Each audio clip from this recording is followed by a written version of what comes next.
आप सभी को सुप्रभात। आज हम देखेंगे एमए सेकेंड सेमेस्टर के द्वितीय पेपर समकालीन विश्व के अंतर्गत इंडोनेशिया में राष्ट्रीय आंदोलन।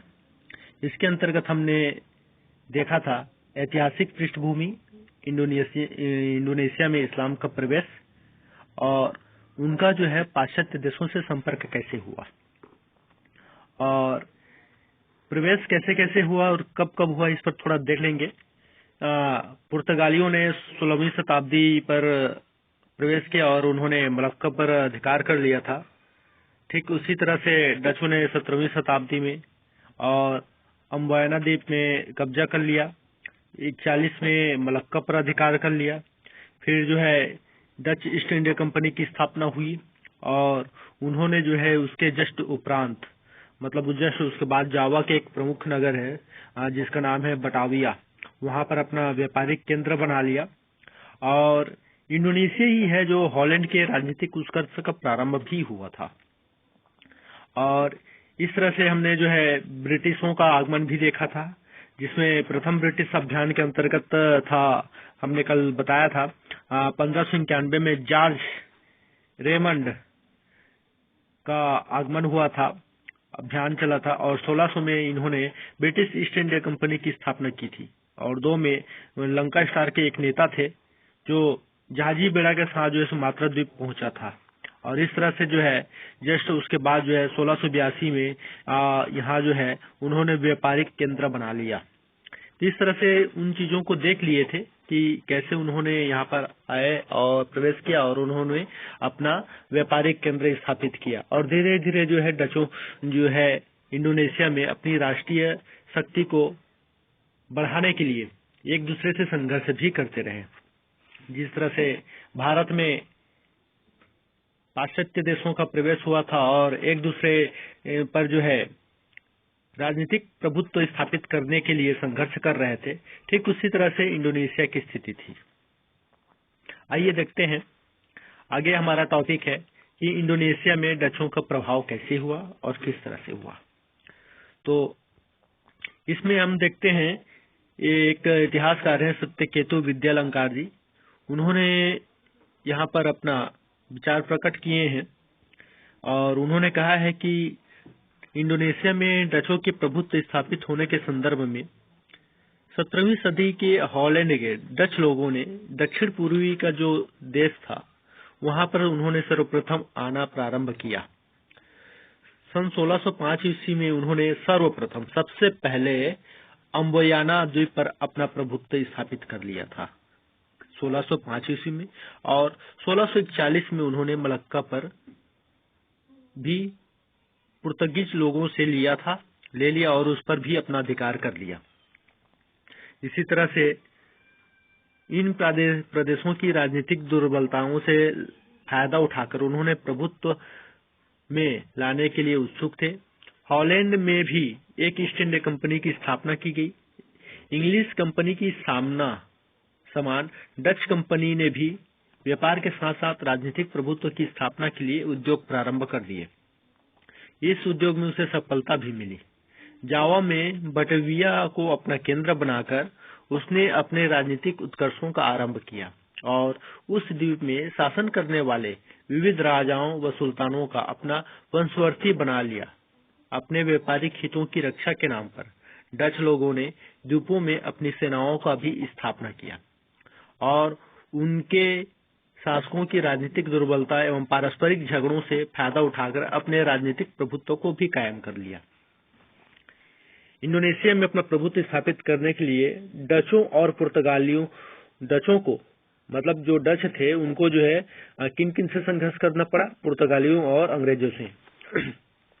पुर्तगालियों से संघर्ष करते हुए डॉक्टर अंबिका प्रसाद जी कहते हैं कि सन 1602 में अनेक डच व्यापारियों कंपनियों का संयुक्त डच ईस्ट इंडिया कंपनी में विलीन कर दिया गया एवं इस कंपनी को 21 साल के लिए सनद दी गई, मतलब व्यापार करने के लिए अधिकार मिल गया, कंपनी को सेना रखने के अधिकार मिल गया, संधि करने तथा किला बनाने का अधिकार दे दिया गया। इस तरह से बहुत सारी चीज जो अधिकार थे उन अधिकारों को जो है ईस्ट इंडिया कंपनी मतलब डच ईस्ट इंडिया कंपनी को दे दिया गया और इस तरह से जो है डचों का तेजी से प्रसार हुआ और लगभग जावा, सिलेबस, सिलोन एवं भारतीय तट पर डचों की कोठियां स्थापित हो गई।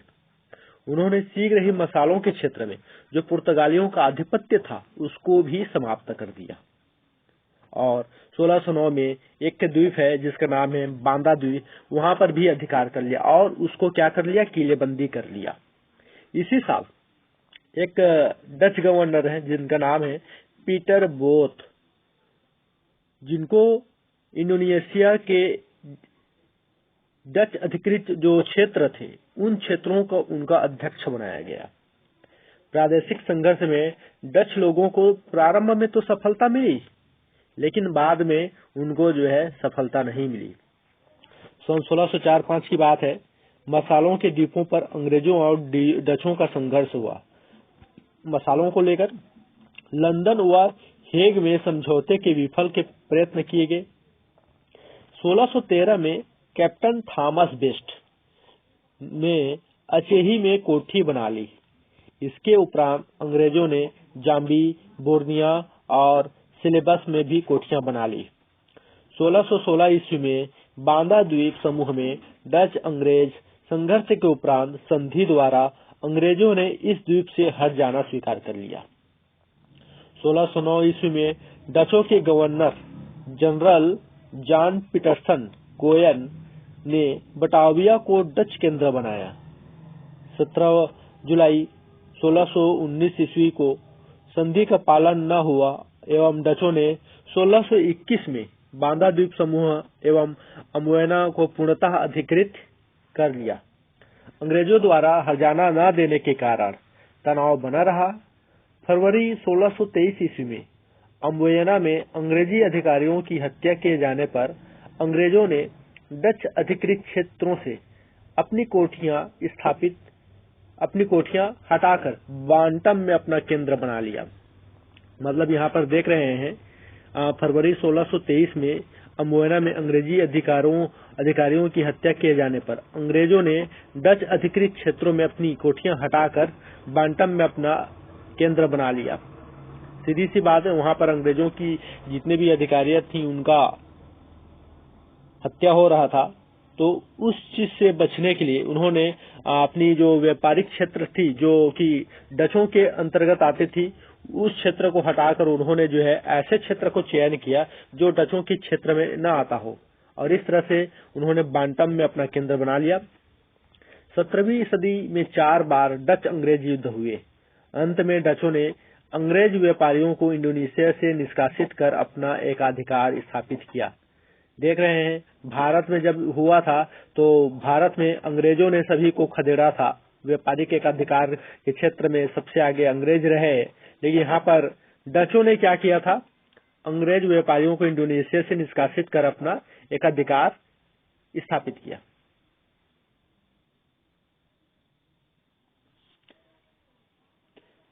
अगला हम देखते हैं कि उनकी सफलताएं कैसे हुई। डचों की सफलताएं। इंडोनेशिया में डचों ने अपने साम्राज्य का प्रसार बटाविया को मुख्य केंद्र बनाकर किया। गवर्नर जनरल एंटोनी वान दीमेन के कार्यकाल में 1661 में पुर्तगीज केंद्र मलक्का पर किया। गवर्नर जनरल वान टेनलिन के समय मतारम के शासक अमांकुरथ ने एक संधि कर डचों को अपने राज्य में व्यापार की छूट दी। डचों ने यहाँ कच्चा माल सस्ता खरीदा तथा महंगा बेचा। इन्होंने इंडोनेशिया में कुछ लाभदायक मसालों जैसे लौंग, जायफल, काली मिर्च आदि की पैदावार पर बल दिया। उनकी इस नीति में विरुद्ध बगावत हुए, लेकिन उन्हें बलपूर्वक दबा दिया गया।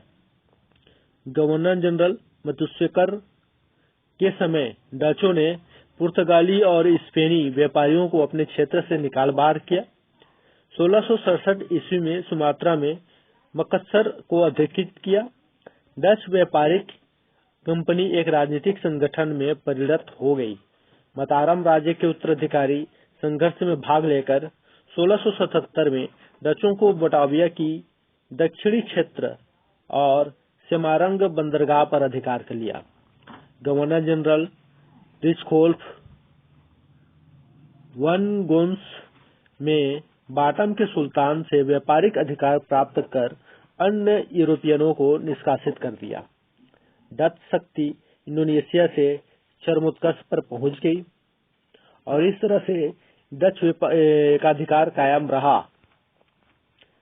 अब देखते हैं कि डचों की जो कंपनियां थीं उनका अंत कैसे हुआ।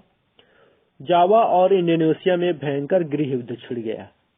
इस युद्ध में डचों को भी भाग लेना पड़ा, जिससे उनकी शक्ति जो है क्षीण होने लगी थी। यूरोप में लुई 14वें के काल में हो रहे युद्धों में डचों को हानि हो रही थी। डचों के व्यापार की उन्नति के बावजूद उनके दमनात्मक नीति के कारण उनकी आर्थिक हालात खराब हो गई थी। कर्मचारी भ्रष्ट हो गए थे और तस्कार व्यापार होने लगा था। उनकी कृषि नीति के कारण किसानों की हालात शोचनीय हो गई थी। फिर भी डचों की इंडोनेशिया में साम्राज्य विस्तारवादी नीति चलती रही। 1643 ईस्वी में मतारम के शासक से डचों को जावा का संपूर्ण उत्तरी तट का अधिकार प्राप्त हुआ। जावा की राजधानी अब सुरकार्ता में चली गई। गवर्नर जनरल जेकब मसल ने 1755 में मतारम राज्य को 2 भागों में विभक्त कर 2 शासकों के अधिकार में दिया। 1653 में आटम के अधिकारी संघर्ष में हस्तक्षेप के कारण डचों को लंपांग द्वीप मिला, लेकिन भारत में डचों को बंगाल से हटना पड़ा। अमेरिका के गृह युद्ध 1774-83 में हॉलैंड ने भाग लिया, जिसमें डचों के कई जहाज विनष्ट हो गए। सुमात्रा में तटीय क्षेत्र अंग्रेजों के हाथ से चले गए। 1784 ईस्वी की पेरिस संधि द्वारा यद्यपि डचों को विजित प्रदेश वापस मिले, लेकिन व्यापार पर उनका एक अधिकार खत्म हो गया। 1786 में अंग्रेजों ने पेनांग में अपना केंद्र बनाया। इन परिस्थितियों में डच कंपनी दिवालिया होने लगी व उस पर सरकारी कर्ज बढ़ाकर 74 लाख गिल्डर हो गया। फ्रांस को राज्य क्रांति का डच साम्राज्य पर गहरा प्रभाव पड़ा। इसके बाद इंडोनेशिया के डच शासन का अंत हो गया। इसी तरह से इंडोनेशिया में जो डच शासन चल रही थी उसका क्या हो गया, अंत हो गया।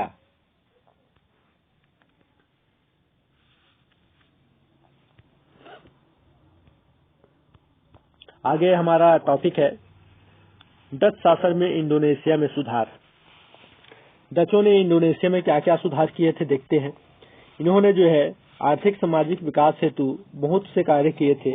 देखते मसाले, तंबाकू, कुनैन आदि का उत्पादन बढ़ाया गया। रेल व सड़क मार्ग निर्माण कर देश के विभिन्न भागों के यातायात सुविधा को दुरुस्त कराया। 1892 में अंतर्देशीय तार, 1866 में डाक सेवा प्रारंभ और 1870 के उपरांत इनका प्रसार किया गया था। 1882 में टेलीफोन सुविधा उपलब्ध कराई, जहाजरानी के विकास पर जोर दिया और प्रमुख बंदरगाहों की नींव डाली, जिसमें बटाविया, सुरवाया, मकस्सर, बेलवान, सवांग आदि स्थानों पर जो है बंदरगाहों की नींव डाला। इसी काल में पेट्रोल का भी पता चला। जावा, सुमात्रा, बोर्नियो में तेल कूप खोदे गए। कोयले की खान पश्चिमी सुमात्रा, पोलांग में खोदी गई व टीन का खनन बंका, विलिटन आदि स्थानों पर किया गया। टीन का उत्पादन मलाया के उपरांत दूसरे स्थान पर इंडोनेशिया में ही होने लगा। इस तरह से जो है बहुत सारी चीजों पर जैसे खनन, तेलकूप, सारी चीजों का जो है वहां पर इसका विकास होता गया। कृषि के क्षेत्र में इसका विकास इंडोनेशिया में प्रचुर मात्रा में भी हुआ। ईख, कॉफी, तंबाकू, चाय, मसाले, कुनैन आदि का उत्पादन काफी बढ़ाया गया। रबड़ की पैदावार पर भी ध्यान दिया गया और सुमात्रा की जो पूर्वी तट थी वहां रबड़ उत्पन्न होने लगा। इंडोनेशिया के निर्यात माल में यह प्रमुख वस्तु बन गई। कृषि व जंगल की पैदावार के आधार पर अनेक व्यावसायिक वस्तुओं का उत्पादन होने लगा था। गन्ने की खेती के कारण चीनी की भी बहुत सी मिलें इंडोनेशिया में स्थापित हो गई थी। 1940 में चीन के संसार भर के उत्पादन का 5% सिर्फ जावा में ही होने लगा था। 1870-90 के मध्य निर्यात दुगुना हो गया और आयात चौगुना हो गया। इस तरह नैतिकता के आर्थिक समृद्धि में मदद मिली। शिक्षा का भी प्रसार हुआ। शिक्षा नीति की समीक्षा करते हुए कॉलेसर राय कहते हैं कि यहाँ पर उन्होंने कई सारे स्कूल खोले गए, पश्चिमी ढंग की शिक्षा दी गई, यूरोपीय विज्ञान, दर्शन, राजनीति और इतिहास की शिक्षा भी दी गई। इस तरह से आधुनिक शिक्षा पर बल दिया गया। कार्यक्रम लोगों का था, डचों का, देशी लोगों को परंपरागत रोजगार एवं कृषि के अधिक प्रशिक्षण दिया जाए। डॉक्टर, इंजीनियर उत्पन्न करना नहीं चाहते थे, अतः डच प्रणाली का उद्देश्य उच्च अथवा व्यापक नहीं कहा जा सकता था। इंडोनेशिया में व्यापक निरक्षरता की दृष्टि से प्राथमिक एवं माध्यमिक शिक्षा के आधुनिकीकरण की दिशा में किया गया। यह कार्य भी संतोषजनक कहा जा सकता है। इस तरह से कई सारे सत्यकेतु विद्यालंकार जी भी कहते हैं कि शिक्षा के विस्तार में भी डच शासकों ने ध्यान दिया था, जिसमें शिक्षणालय खोला गया, स्कूल खोले गए, आधुनिक शिक्षा दी गई, नवीन विचारों की विकास को मदद मिला। इन सारी चीजों से इस तरह से शिक्षा पर प्रचार किया गया। जनसंख्या में वृद्धि। डच शासन की अवधि इंडोनेशिया की जनसंख्या में अभूतपूर्व वृद्धि हुई। जावा और मदुरा में जनसंख्या वृद्धि सर्वाधिक हुई, क्योंकि 1819 में इन द्वीपों की आबादी 45 लाख से बढ़कर 1850 में 1 करोड़ हो गई। यह वृद्धि लगभग 10 गुना थी। क्षेत्रफल की दृष्टि से यह आबादी अत्यधिक थी, क्योंकि जनसंख्या घनत्व 800 व्यक्ति प्रति 1 वर्ग मील था। अतः सरकार ने इस बढ़ती हुई जनसंख्या को अन्यत्र स्थानांतरित करने का प्रयत्न किया, किंतु 1930 में सिर्फ 13 लाख व्यक्ति ही अन्यत्र आबाद हो सके। 1930 में जब इंडोनेशिया की कुल आबादी 6 करोड़ थी, किंतु इसमें 4 करोड़ आबादी सिर्फ जावा व मदुरा में ही थी। इस तरह से इंडोनेशिया में ईसाई धर्म का प्रचार देखते हैं। इस्लाम धर्म के अनुयायी तो थे, यद्यपि बाली द्वीप में हिंदी धर्मावलंबी रहते थे। सुमात्रा, बोर्नियो आदि प्रवर्ती तथा जन प्रधान देशों में अनेक जातियां अपने प्राचीन देवी देवताओं के उपासक थे।